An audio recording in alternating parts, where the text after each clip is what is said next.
Good afternoon, everyone, and welcome to today's news conference with Coach Mark Stoops. Wildcats will be taking on Vanderbilt Southeastern Conference opener Saturday. Game time is noon Eastern, 11 a.m. Central Time in Nashville. Sorry, Tony. Okay. I thought I got to say something wrong. Okay. No, I had a pen. All right. Anyway, noon Eastern Time, 11 a.m. Central in Nashville at Vanderbilt Stadium. Game will be televised on the SEC network. And at this point, we'll turn it over to Coach. Thank you, Tony. Yeah, after watching the game, it was very similar thoughts that I shared with you post-game. There's some really good things in there, and there's some things that we got to get fixed up. And I feel like it's a broken record. I've said that probably every Monday. You look at the film, you break it down again, you watch. We score touchdowns on 5 of 10 possessions. That's good. Then you look at why we didn't score. The first stop, second possession of the game, the snap. I think that sets everybody off. Fans, media, coaches, players. Kind of sets the tone. We actually have an opportunity to overcome that and miss a throw and catch. But anyway, we go TD, we go punt. The next one is another frustrating, because I think that was when we get great possession, great field position, and we start with a good perimeter run on opener, and we just flat miss a block. Bad possession there. We go 3 and out, lose yards. I think we get a penalty, and that's frustrating. And then from there, you go. You have an opportunity to. We drive at 80 yards. Convert some third downs, and that's where we get the fumble, and we go TD. And then the next, 3 possessions could be TDs as well, but we get a hold in there. Again, it just sets everybody off. You get a hold, pulls back a touchdown, and then, we go TD, another bad possession and touchdown. So, there's, it's a broken record. I've talked about it, each and every week. But that's the frustrating. You can't get tired in doing the good that our team is doing. They can't, they can't let the frustration seep in, and we as coaches can't. There's a lot of good things in there, and then there's a lot of pieces that we can't as the competition improves, as it is this week with a team that beat us a year ago. We have to get some of those things cleaned up, and I think that's what makes it frustrating for all of us, is we feel like we're very close and a lot of what ifs on certain possessions, but that's football, and that's why we have to continue to concentrate and work extremely hard in doing the things that we're doing well and stay with that. And then certain areas, the frustrating pieces we got to get fixed. It's plain and simple. Defensively played a very, very good game. Both sides were efficient on third down,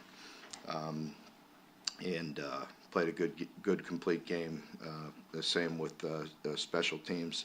Obviously, we got to use better judgment and make a quicker decision and fair catch the punt return. But the players are playing extremely hard. They're running. They're playing physical. They're playing very good on special teams. So.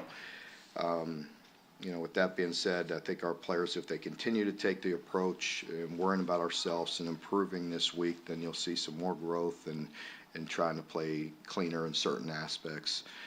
Going to Vandy, our first road game of the year, SEC opponent.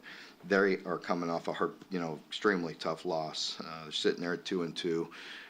Very tough game for them going to Wake, but then last week on the road as well, and have an opportunity to win the game, miss field goal, end up losing in the last second. So that was a heartbreaker for them. But knowing Coach Lee like I do, and you know, Clark, you know, he's going to have that team ready to play. That know them.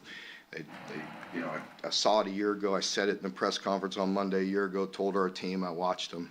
I watch the energy that they play with. I watch how hard they play, how physical they are. And anytime you do that, it gives you an opportunity to win. So I know they'll be ready, and we have to concentrate on ourselves, going on the road and playing a better, you know, more efficient style than we've been. You know, we just got to be better in a lot of areas, and we'll be excited about the opportunity. Is there any optimism that Kenneth will be able to return? I'm not sure at this point. You mentioned last year's game. I know the teams are different, but how much do you, this program, you haven't lost a lot to Vandy? Yeah, I think, you know, they're a different style this year. With the wild card last year was the quarterback, you know, and he made some explosive plays with his run, with running the football, and whether it was designed run or ad-libbing and creating. This year, you know, with Swan, AJ, you know, I think is a heck of a player, and they're throwing the ball, and they're throwing for almost 300 yards a game, 288 a game. So a little different in that aspect. But last year, as you know, the rushing yards were, you know, very hurtful, both in designed run and, you know, with the quarterback just making some plays as well. You've got their running back now on your side now, so how does that, do you have to address Ray to, you know, not try to do too much? I mean, at some point, I'm sure, I mean, it'll be a, you know, 3-minute conversation to that point. You know, he's a very mature young man, but yes, he has to just continue to, you know, he's coachable. You know, you looked at, you know, maybe a missed run or getting a little too greedy the week before. We talked about it in this past week, last week in practice, and in the game you could see the discipline come back to him very quickly. So he's very mature and takes coaching. Coach, we've had a few weeks now of tape and the 1 week flags and mids.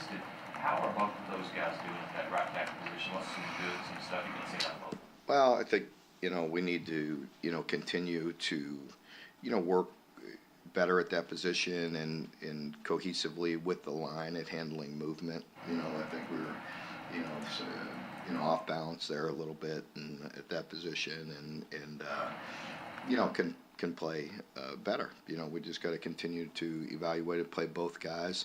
We'll see who plays the best this week in practice and go from there. Whether it's Georgia or Vanderbilt, conference play starts, definite step up. Do you think the guys are truly aware of how much more ratcheted up competition's? Absolutely. I think they understand. You know, each situation is different. You know, this is the first SEC game of the year. It's also our first road game. It's the first time we're playing. We've covered them all in 4 games. I think now this will be 11 o'clock kickoff. So we've had 11, a noon, a 3, and a 7. So we got them all covered here in the first 4 weeks. So, you know, it's different. You know, so you address the situation. You're going on the road. You're playing an SEC opponent in our division. It's important. I think our players know that, but we talk about different situations each week.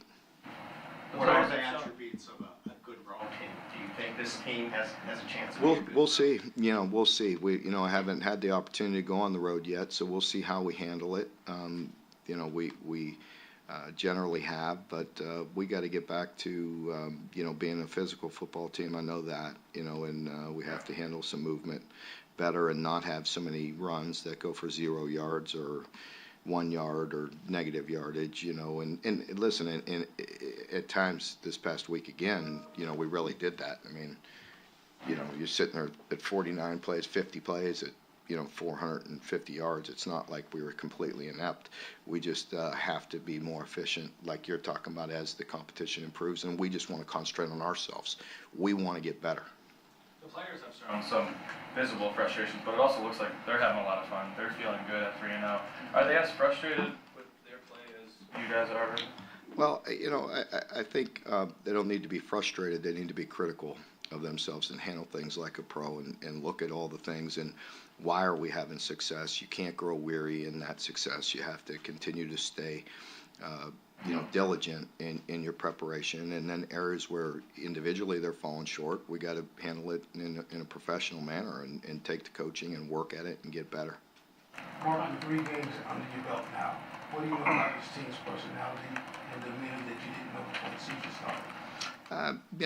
I don't know that I could define it exactly like that. I haven't put any thought into that. I mean, we work together every day. We grow each and every day, and I know this team is taking coaching. They're eager to improve. They've addressed things each and every week to improve, and have worked hard. And anytime a team plays extremely hard and has great work ethic and is willing to be coachable and learn, then you have an opportunity. Coach, Vanderbilt has a pretty good passing game through 4 games. What do you see on the defensive side of the ball for y'all to try and stop them with AJ and then 3 receivers who are leading their team? Yeah, they've got some playmakers. Shepard hurt us a year ago. And several of their guys, they could run. And so I think that, like I said in the opening statement, they're throwing for darn near 300 yards a game and could move it around. And I think, the quarterback's making good decisions. They've always had good schemes, and they got playmakers that they're not afraid to throw some one-on-ones. So whether you're pressed or off, if you're giving him free access, he likes to take it. He's got the arm to deliver it, and if you press him and get on them, they have some wideouts that can make plays for him. So we got to step up and make plays. When you had kicking problems in the past, you kind of say it's like a caddy, just go kick the ball. Is it similar with the snapping issues at all? No, I wouldn't say that. I mean, obviously, there's technique involved in all areas. I haven't said that like that. It's just I can't fix it. I can't fix a kicker. A snapper. I have an offensive line coach. That we need to continue to improve. We know. We've seen issues that have popped up. And it's. I saw the Miami Dolphins struggle snapping the ball last night too. Right. I mean, they're good enough to overcome it. I'm not happy with that. We have to overcome it. We overcame one, scored a touchdown. I don't want to make a habit of that. It killed one drive, but we have to get better. There's options. We look at other players. We continue to develop other players. We continue to develop Jagger, and give him experience and opportunity to grow. So all of it we look at. Is there a mental is that plays a bigger role as even the physical stuff? I believe it could, because Jagger, who cares more than him? He cares. He works hard. He's a great young man. He cares about his performance and what he does for this team. So is there a mental component? I'm sure there is. I don't overanalyze that. As a group, I challenged the offensive line, this past week, and we'll continue to. I think as a group, we need to continue to grow. Mark, you mentioned after the game, you really praised the defense and the way they played. Through 3 games, what do you like about how they're playing and what they're doing so far? We've been more consistent. We've been, I was about to say getting off the field. We all know third down issues weren't great in game 1 and 2. They were this past week. But also there hasn't been, this last week they extended a drive, and that was the first time all year, that gets a little aggravating. We stopped them, and they missed a field goal. But it's still a long possession, that we want to do a better job of dictating getting off the field and not giving up so many long drives. That was a 14-play drive, 8 minutes. That gets your offense out of sync there a little bit too, especially, when you're at home and you're trying to get some momentum and just getting rhythm. Like I said, I felt like we had the opportunity, even again, like you look at the first 8 possessions when the game was on the line. And woulda, coulda, shoulda again. That's 3 weeks in a row. I'm sitting here talking about it. I don't like it. Believe me. After 3 games, you kind of are what you are to some aspect. You're going to get better, and we're going to grow. So I don't like it. But you sit here with the first 8 possessions, and there's real good opportunity for us to score on 6 of them. So you got to concentrate on that. What are you doing well, and then how do you eliminate some of the mistakes? Mark, on the play where it looked like the left tackle just left, led to the sack. What happened on that? Yeah, no, I don't know. You have to ask him. You know, that beat. At one point, Dion was in a 2-point stance on Mhm. defensive end. And so there's a lot of other guys we haven't seen previously. A lot of how exotic have you shown up front, and how much more crazy kind of can you? Yeah, I mean, just we have some guys that are very athletic and different type of skills, and we've done maybe not exact arrangement, but we've done some different things. We put our tackles outside before and some rushers inside when Josh was here, I want to say, in some different ways to try to get mismatches or get opportunities. But we have some versatile D linemen, so that's a good thing. Mark, we know how talented those Sentinel receivers are. How have you seen them grow, and are you pleased with the finer parts of playing? Yeah, you don't want to put it all on them, but they need to understand they've heard it. There's that balance, right? You're sitting here, I'm sitting here talking about preseason. You're talking about, everybody's talking about them, and and I talked about it with them. Like, don't believe all this, and you're going into your sophomore. There's a reason people call the sophomore slump. Now, I don't believe in that. I don't at all. But I addressed it with them, like just because you had some success as a freshman when maybe you're not truly in tune to every aspect of the game, that you have to continue to grow and get better. And we try to preach that all the time. I think it does get hard with some young guys because they have some immediate success, and I don't want to. So they just need to understand the importance of staying with it and staying, putting your head down and grinding it out and getting better. And they are in certain aspects, and then there's other aspects, like most of our team, that needs some improvement and needs the consistency. You talked about how you score on half the possession, you can almost score on 6 or 8 over. How close? But you're frustrated with offense. How close is it? Is it a few mistakes and then cleaned up to get this? Like, where's it stand on how close it is? Well, I'll give you for instance, okay? In the first half, I mean, we get, we have a bad snap that kills a drive. We have one fantastic, unbelievable play, and he's spinning around and he gets the ball stripped. I mean, what do you tell him at the end of that? You know what I mean? Like, obviously, I tell him to tuck the ball away and go down at some point, but I mean, it was a great individual effort, and got the ball stripped. That's frustrating to all of us, and then we get another frustrating piece is this is, 2 out of 3 games where we got great field position and did nothing with it. That gets frustrating too. And we had, I think, a well-designed play. We got a block. We missed a block on the perimeter, and Batesy's usually a hell of a blocker and a good player. He flat whiffed the guy in the open space, or we're one-on-one with a safety and Barry on. I like those odds, and I think it's a great opener to that possession, and it gets nothing. We end up getting nothing out of the drive. It's not all on him, not all on any one player.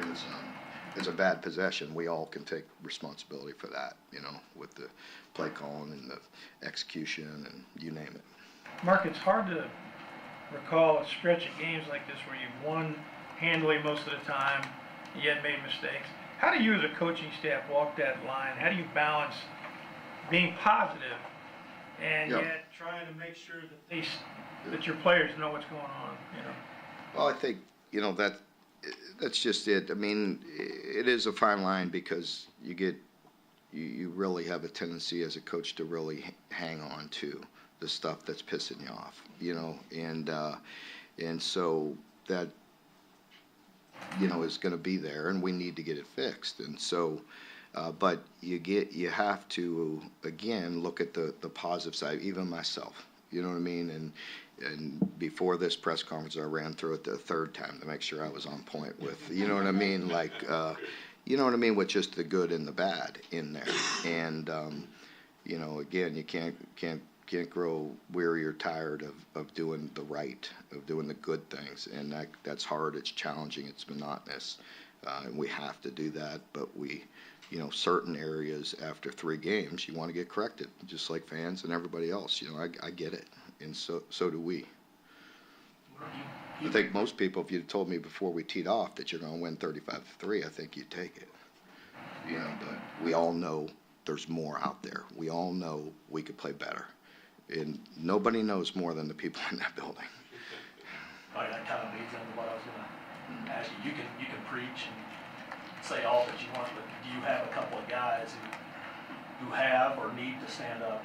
I think, we'll see. This is a work in progress. We are 3-0, and we're about to head into SEC play, and so we'll see. To the question earlier, what we have and what how we travel and how they manage things. We will see. This is the opportunity for it. Because we haven't like we talk about it all the time, overcoming adversity, right? We really haven't. I mean, we've had some adversity, but not the kind we're going to face. And I shouldn't dismiss that. Certainly, last week personally, we dealt with some things that were very challenging. And I think our staff did a really good job. On that subject, how did you think how did that work out with him in the box? Yeah, I mean, we'll see. He can make that decision. But last week it was best for him and his health, and and so how he feels going forward. We'll talk to him about that. Mark, like most coaches, I guess, Ray Davis said the coach did vertical, going back to get vertical. He said because he didn't get vertical not last week, but the game before that, caused a couple hold penalties. Is he missing a hold, or is it no? He played really good, and that's what I was alluding to earlier. If you read between the lines, last week I didn't say any one player, but we had some holes, and we got a little greedy, and it created some negative plays when they were there.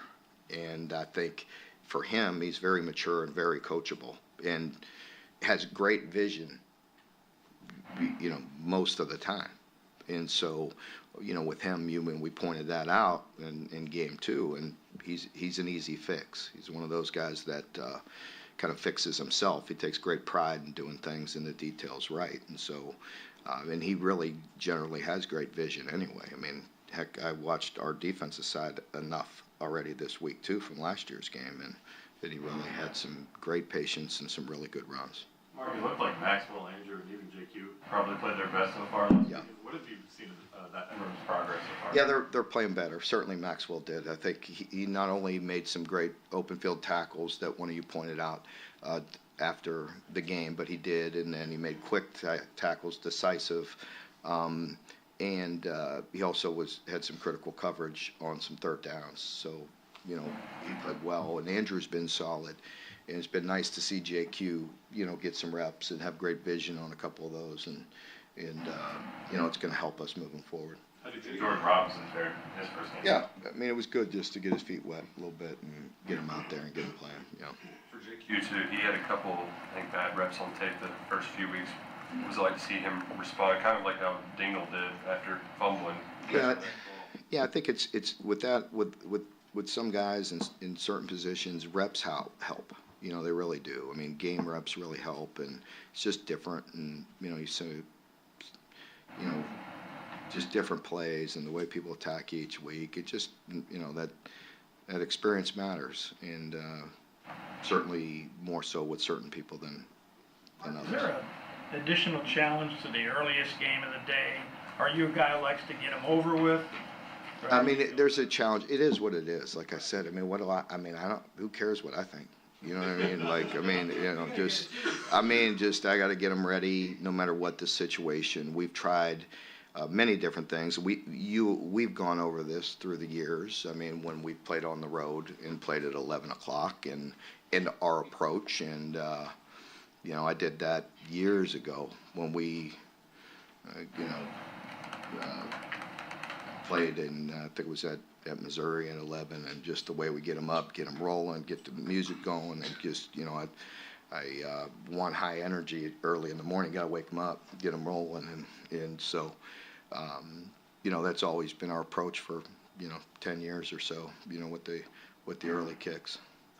Maybe 9, I might have taken one, I was going to say the bad word, but one butt whooping, and then you learn a little bit from it, you know what I mean? So you learn it each and every time, and, but we've done it for a long time, kind of getting them up and trying to get them motivated and get them going. The stadium down there is under construction. How do you make sure that isn't a distraction. Yeah, it needs to be talked about so they're not surprised and see it, because it definitely will be a, the most, I don't know, challenging environment we'll play in this year, you know what I mean, from that point, you know what I mean, just aesthetically and getting dressed and logistically and all that, so we'll deal with it, just like everybody else has to. It is what it is, but our players will handle it just fine, I've seen a little bit on film and on tape, but it's hard to get a feel for it with the dressing and all that. I know our ops guys been working on, Josh been working on it for a month or two. Coach, we saw that Josh left a little early late in the fourth quarter. Is that a lingering injury, or Josh Gaddis, or is it? Yeah, we'll see. We'll see. It's not. Yeah, we'll see how it goes. At this point, yeah, I'll give you an update later in the week. So you'll play Saturday? I'll update you later in the week. You guys don't hear from me till. With Devin, he's always super critical of himself, and he says he's his own worst critic. You kind of like that, but is there a time when people can be kind of overly self-critical? I'm sure, but each individual, he's got to work through that. Again, Devin is a guy that's a mature young man. He's been through it. He's played. He has the experience. I think he wants to do well. He's one of those guys that wants to perform. He wants to help his team and play the best he can. And he's done some really good things, as you've seen. I mean, some of those throws and some things he's doing are incredibly well. And then there's some areas where you just can't miss them. You can't miss open shots and certain, certain passes. I'm sure he wishes he could have over, but he'll get better and better. I'm very confident in that, and I like a lot of the things he's doing. Mark, going back to Liam in the box versus on the sideline, just in your experience, when you were a coordinator, what were the pros and cons versus each one of those? What was your preference? Well, there's several things that you have to take into consideration. From being up top, the vision is great, and early in my career, I was in the up top, and the vision was always good. But it was mostly just a secondary coach at that point, not in charge of the whole defense. And then I moved down because the interaction. So that's the difference, is the interaction. The vision isn't as good. Like and Liam and I talked about it, and without getting in detail. But the fact that he was going up, the nice thing for him is he could write down plays in between. He could clearly see it. Knows the issues. The bad thing is those players are used to seeing him, and him, being in charge and being down there. So those are things we have to weigh. And for him, really, most importantly is what's best for him and his health, and, go from there.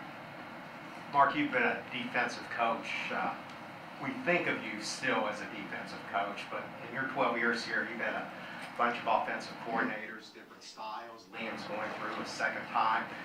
How much has your mindset kind of evolved from the offensive side of the ball? How much involvement are you more? Well, I think, I find myself still, equally splitting up my time. But I probably spend more time than I used to, probably, let's put it that way. With the offense. And all those years, everybody was saying I was influenced. Bull crap. I had nothing to do with it. You know what I mean?